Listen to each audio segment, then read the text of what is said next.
Electroplating.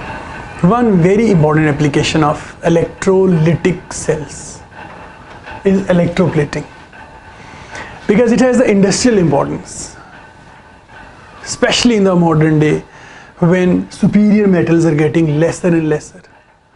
Like we cannot afford pure things of copper or pure things of gold.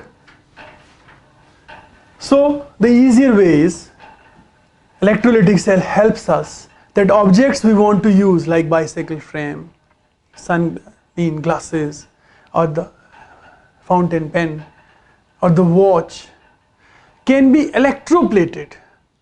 So from exterior it looks like of the same metal, basically the one that actually is at the surface, like a thick gold plated watch, chromium plated watch, or nickel plated bicycle frame, or a nickel plated and chromium plated whole of the car body.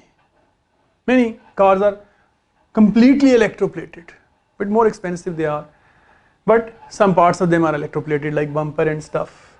Electroplating helps us basically to make our object value added, like gold plated on a watch, value added, gold plated on your cutlery, spoons, value added, chromium plated on the taps, or chromium plated on surgical instruments, makes them look better, peculiar, special, superior looks, okay, and possibly easy to use as well as clean, refined and better looks they have, durable they are, resistant to corrosion they are, because they are made up of superior metal, superior in the sense of shine, durable, resistant to corrosion.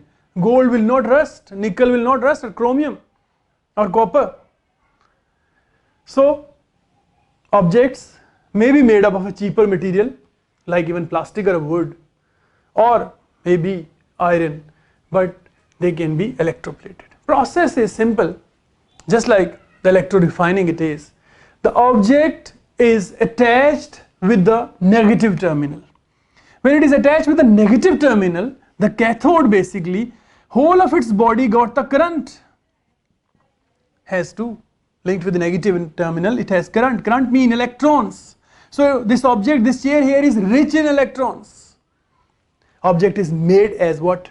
Linked with what? Cathode. So its body is made up of electrons, containing electrons, rush of electrons is there. And the metal you want to place at it, plate at it, electrocoat at it, must be made as anode. Electrolyte, a soluble salt, but of the same metal that you are using for coating. Electrolyte, soluble salt of the same metal, soluble salt.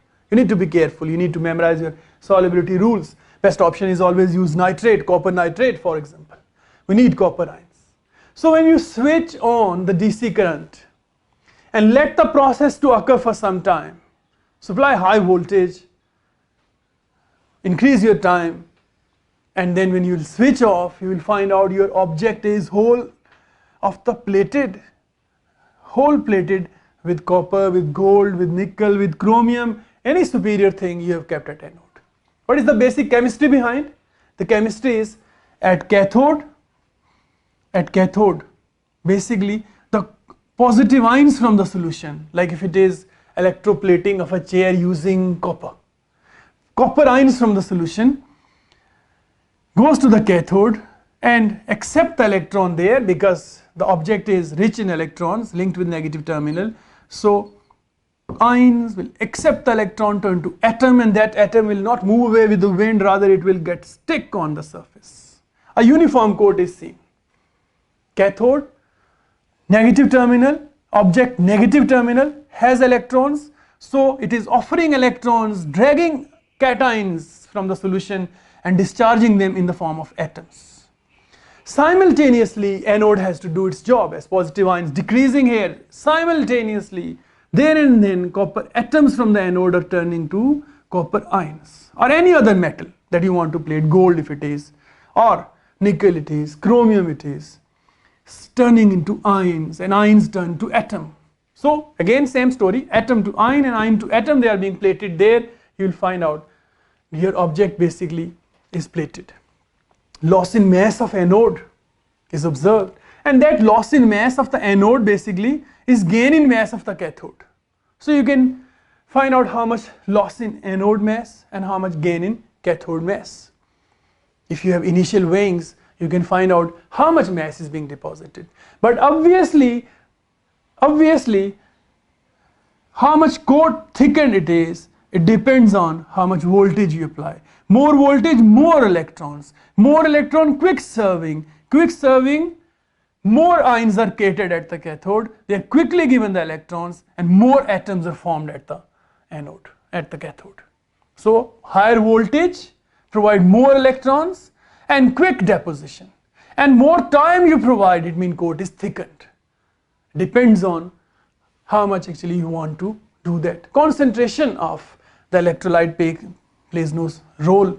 Basically it's 1 mole per dm cube. Normally the solution used, blue color stays blue because anode is constantly supplying what? The ions, copper ions. So in this case you'll find out the blue color stays blue. However, just a test, just to make a comparison, you can change anode with a graphite anode and you'll find out that copper ions from the solution will exhaust, a little deposition will be seen, and blue color will fade away. And here you will find out a colorless oxygen gas being given off. You can test it, it rekindles the glowing splint. So that's not the fair electrolysis, electroplating, an industrial setup, just a counter experiment if you want to check. But anyhow, electroplating, as I said, is a wonderful process to make things economical, our objects value added, rust resistant, and process is done what? The metal you want to plate, like gold, like silver, like copper, must be at the anode. And always you will find out, if it is gold, it will change to, if it is silver, it will change to silver ions, leaving behind the electrons. And even if it is gold, it should change to gold ions, leaving behind the electrons. If it is even alumina, it should change to aluminum ions, leaving behind the electrons. And whatever the metal is, it turns to ions, leaving the electron. Ions go to the solution, they will not stay there. Cathode is attracting them with the negative charge it has. So always at the cathode you will find out that these ions are 3 plus, mean 3 electrons they need to turn back to atom again. When they are turned to atom again, they are in their original nature. You'll find the gold deposited there, copper deposited there, or silver deposited there. So we'll find out anode mass decreasing and object's mass increasing in size. So electroplating, as I said, is very useful process and helps us to make object resistant to corrosion and shiny and durable. But the key always should be that object you want to electroplate must be linked with the negative terminal of the battery. And as it is linked with the negative terminal of the battery cathode, it has electrons to offer. And the metal you want to plate is at anode and it turns to ions, and these ions go over there and simply turn to atom again and got deposited there. So electroplating actually is a process using electrolytic cells, and it is used to electrocoat object to make them permanent resistant to any exterior effect.